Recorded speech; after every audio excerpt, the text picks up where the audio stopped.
So we're back up to start for race number 42. It's the opening round of the Princess Grace Challenge Cup today. So these crews won't have raced up until this point. We have Christiania Roklub, Norway on the Buckinghamshire station, and Newcastle University and Sheffield University on the Berkshire station.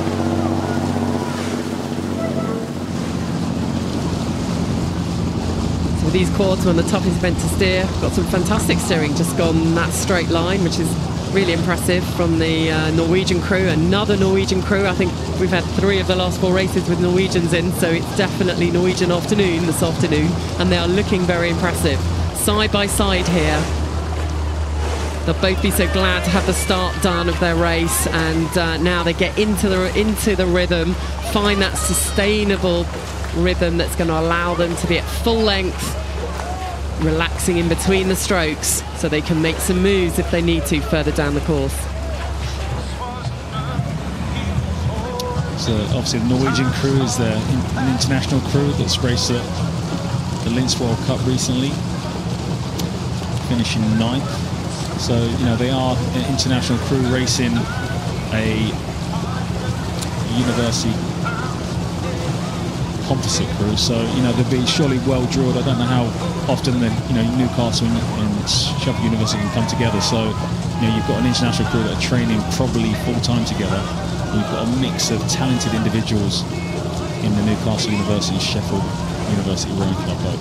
Definitely. I think, you know, it's the Norwegian national quad, isn't it, that we're looking out there, and they're looking to get more experience, just as the girls in the Newcastle and Sheffield composite.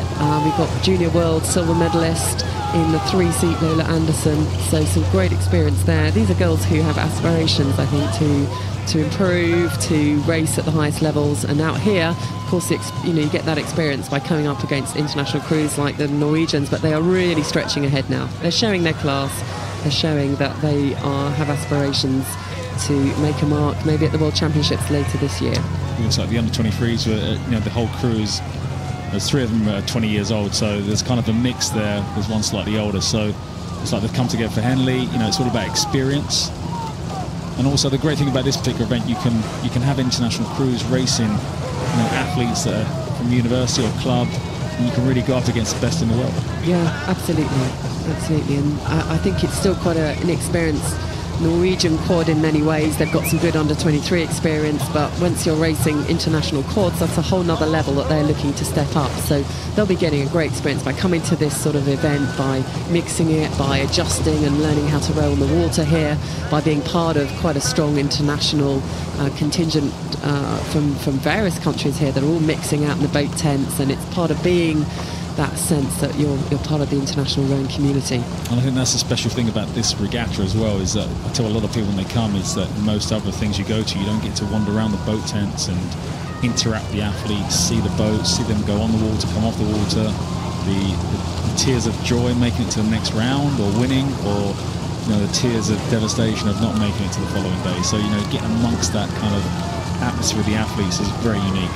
It's a really different experience, and you've got schoolboys, schoolgirls, clubs, universities, and the very top end, some Olympic champions walking around the boat tents too, and that's very special. It's all about when you're an athlete getting to, when I was a younger athlete looking at, at that point, it was a long time ago when Steve Redgrave and Matthew Tinson were racing, looking at those guys, just being able to rub shoulders with them. As a young junior, I'm not going to make them feel old, but I was a young junior when they were winning in Atlanta, and just being able to be amongst them was had such a big impact on my development as a young athlete.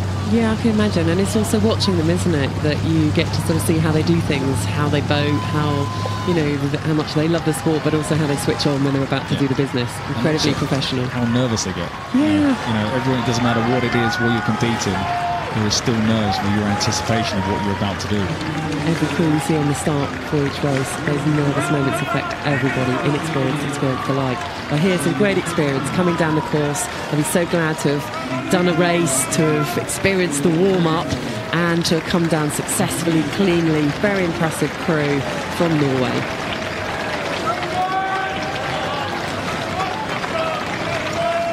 And just, as you'd expect from an international crew, just controlled it from the start, got in their rhythm.